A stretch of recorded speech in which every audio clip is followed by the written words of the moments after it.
நல்லா கரண்டிலையும் ஒட்டாமல் இருக்குது. நல்லா சாப்பிடும் போது நல்லா சாஃப்டாக சூப்பராக இருக்கும். இப்படி எடுக்கும் போதே உங்களுக்கு நல்ல மணிமணியாக வருது பார்த்தீங்களா? இப்படி இருக்கும் போது இப்படி இருந்தாலே உங்களுக்கு வந்து ரொம்ப நல்லா இருக்கும்னு அர்த்தம் கேசரி. எவ்வளோ நேரம் ஆனாலும் உங்களுக்கு வந்து இது வந்து கெட்டியவே ஆகாது. நல்லா சாஃப்டாக வாயில் போட்டோன்னா கரைஞ்சி போகிற மாதிரி நல்லா சாஃப்டாக சூப்பராக இருக்கும். இப்பயும் ஒரே மாதிரி கேசரி வெள்ளை ரவையை வச்சுட்டு அந்த மாதிரிலாம் செய்யாமல் சிகப்பவுல் வச்சுட்டு செய்யுங்க.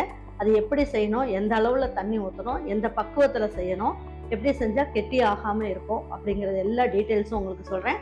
வாங்க எப்படி செய்யலாங்கிறத வீடியோக்குள்ளே போய் பார்க்கலாம். பாருங்கள், 1/2 கிலோ அளவுக்கு நம்ம வந்து சிகப்பு அவுள் வாங்கி வச்சுருக்கோம். இதை வந்து நம்ம வறுத்துக்கலாம். ஃபஸ்ட்டு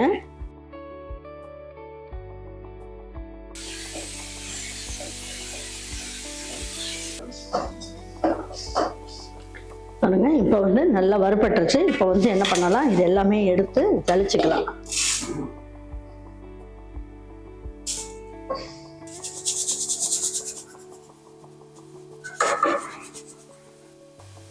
பாருங்க, இந்த மாதிரி குப்பையெல்லாம் இருக்கும், அதனால எல்லாமே நம்ம அந்த மாதிரி ஜலிச்சு எடுத்துக்கலாம். பாருங்க, இந்த மாதிரி நல்லா ஜலிச்சுட்டு இதை வந்து மிக்ஸி ஜார்ல போட்டு நல்லா பொடி பண்ணிக்கலாம்.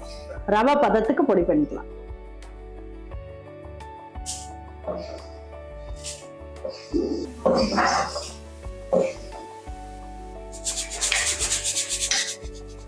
பாருங்க, எல்லாமே ஜலிச்சாச்சு. பாருங்க, இந்த அளவுக்கு நம்ம இதுல இருந்து இந்த தவிடு இதெல்லாம் இருக்கும் இல்லையா, அதெல்லாம் வந்திருக்கு. எல்லாமே ஜலிச்சு வச்சிட்டோம். இப்போ வந்து இதை அரைச்சிட்டு வந்துடுறேன். ரவை பதத்துக்கு அரைச்சிட்டு வந்துடலாம். அவள் எல்லாத்தையுமே பாருங்க இந்த அளவுக்கு நல்லா பொடி பண்ணியிருக்கோம். ரவை பதத்துக்கு பொடி பண்ணிக்கணும். இதை எடுத்து ஒரு மெஷர்மெண்ட்டுக்காக இதில் கொட்டிக்கலாம். இது எல்லாமே நம்ம எடுத்து ஒரு கப்புக்கு மெஷர்மெண்ட் எடுத்துக்கலாம். பாருங்க, இதில் 1 கப் அளவுக்கு சிகப்பு அவள் எடுத்துருக்கோம் இல்லையா, பொடி பண்ணது ரவை, அதுக்கு நம்ம 3 கப் அளவுக்கு தண்ணி எடுத்துக்கலாம்.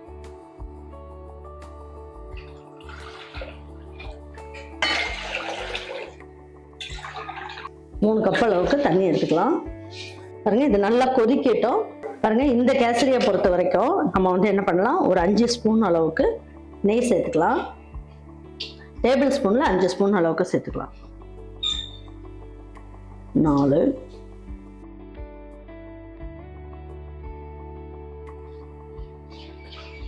இப்போ இதுலயே நம்ம வந்து என்ன பண்ணுவோம், முந்திரி பருப்பு உங்களுக்கு எவ்வளவு தேவையோ போட்டுக்கோங்க. முந்திரியும் திராட்சையும் இதுலயே வறுத்து எடுத்துக்கலாம்.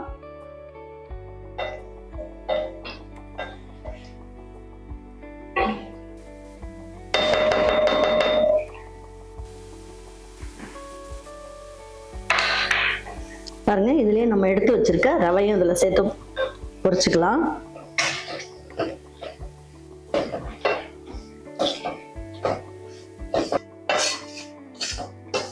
பாருங்க, இதுல 8 ஏலக்காயில 1 ஸ்பூன் அளவுக்கு சர்க்கரையை போட்டு பொடி பண்ணி எடுத்து வச்சுக்கலாம்.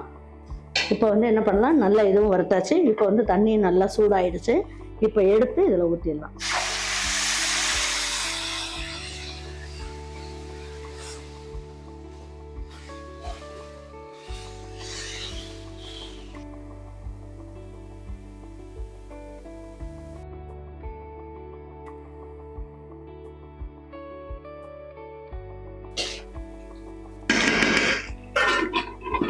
ஒரு 2 நிமிஷம் எல்லாம் ஒன்றா சேர்ந்து வேகட்டும்.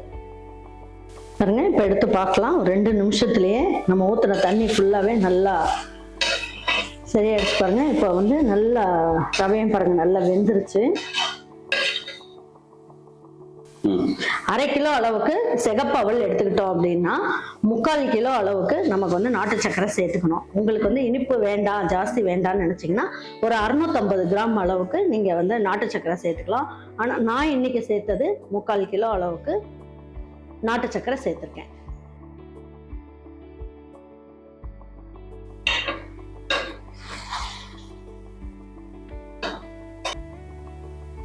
பாருங்க, பொடிச்சு வச்சிருக்க ஏலக்காய் பொடியும் சேர்த்துடலாம். இதுல வேணும்னா உங்களுக்கு வெண்ணிலா எசன்ஸ் வேணாலும் போட்டுக்கலாம், அப்படி இல்லைன்னா பைனாப்பிள் எசன்ஸ் இருந்தாலும் போட்டுக்கலாம். இது நம்மளுடைய விருப்பம் தான். ஒன்றும் வேண்டாம் அப்படின்னா நீங்க இதுல வந்து ஏலக்காய் மட்டுமே நீங்க போட்டு செய்யலாம். அதுவே நல்ல டேஸ்ட் கிடைக்கும். ஸ்லோ ஃப்ளேம்ல வச்சுட்டேன். இப்போ ஒரு 2 நிமிஷம் அப்படியே இருக்கட்டும். பாருங்க, நம்ம ஊற்றின தண்ணி எல்லாமே கரெக்டாக இருக்கு பாருங்க. இப்போ வந்து என்ன பண்ணலாம், 1 ஸ்பூன் அளவுக்கு நெய் போட்டுக்கலாம். போட்டு நல்லா அப்படியே மேலால அப்படியே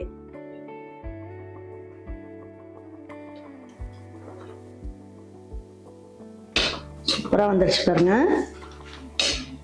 நீங்கள் ஃபர்ஸ்ட் டைம் செஞ்சால் கூட இந்த கேசரி வந்து நல்லா ஜம்முன்னு செஞ்சிடலாம். இந்த வரலட்சுமி நோம்புக்கு நீங்கள் வந்து இந்த மாதிரி அவல் வச்சுட்டு கேசரி செஞ்சு கொடுங்க, ரொம்ப நல்லாயிருக்கும் பாருங்க. இப்போ நமக்கு வந்து கேசரி பாருங்க எவ்வளோ சூப்பராக நல்லா ஜம்முன்னு வருதுன்னு பாருங்க. அப்படி காட்டுறேன், எவ்வளோ சூப்பராக இருக்குது பாருங்க. இதுக்காக நீங்கள் வந்து சம்பா கோதுமை தான் வேணும், நமக்கு வந்து கேசரி எப்படி வருதோ அப்படிலாம் எதுவுமே நினைக்க வேண்டாம். ரொம்ப அட்டகாசமான அவல் கேசரி அட்டகாசமாக செஞ்சுருக்கோம். வாங்க இப்போ எடுத்து வச்சு பரிமாறிக்கலாம். இப்போ வந்து நம்ம என்ன பண்ணலாம், இதுலேயே முந்திரி பருப்பு திராட்சையை மேலால தூவி விடலாம். எவ்வளோ நேரம் ஆறுனாலும் இந்த கேசரி வந்து உங்களுக்கு கெட்டியே ஆகாது, ரொம்ப அல்வா மாதிரி சூப்பராக இருக்கும்.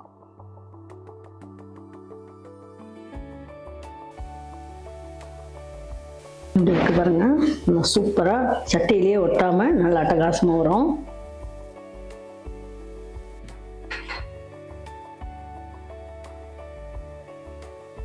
பாருங்க, சூப்பரா உங்களுக்கு அல்வா மாதிரி கேசரி வந்து நல்லா ஜம்முன்னு வந்துருச்சு பாருங்க. நல்லா கரண்டிலையும் ஒட்டாம இருக்கு, நல்லா சாப்பிடும் போது நல்லா சாஃப்டா சூப்பரா இருக்கும் பாருங்க. இந்த மாதிரி இருக்குன்றதுக்காக அது பண்ணாதீங்க பாருங்க, எப்படி இருக்கு சாஃப்டா சூப்பரா வந்துருச்சு பாருங்க.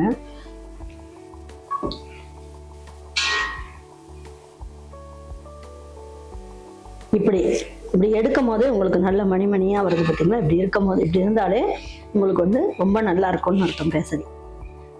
எவ்வளோ நேரம் ஆனாலும் உங்களுக்கு வந்து இது வந்து கெட்டியவே ஆகாது, நல்லா சாஃப்டாக வாயில் போட்டோன்னா கரைஞ்சி போகிற மாதிரி நல்லா சாஃப்டாக சூப்பராக இருக்கும். நீங்களும் இந்த வரலட்சுமி நோம்புக்காக இருந்தாலும் சரி, உங்கள் வீட்டில் கெஸ்ட்டு வந்தாலும் சரி, இதே மாதிரியே செஞ்சு கொடுங்க, ரொம்ப நல்லாயிருக்கும். செஞ்சு கொடுத்துட்டு அவங்களுக்குலாம் பிடிச்சிருந்ததுன்னா லைக் பண்ணுங்கள், ஷேர் பண்ணுங்கள், சப்ஸ்கிரைப் பண்ணுங்கள், மறந்துடாமல் கமெண்ட்ஸ் பண்ணுங்கள். தேங்க்யூ ஃபார் வாட்சிங் ஈரோடு அம்மாச்சி சமையல். தேங்க்யூ.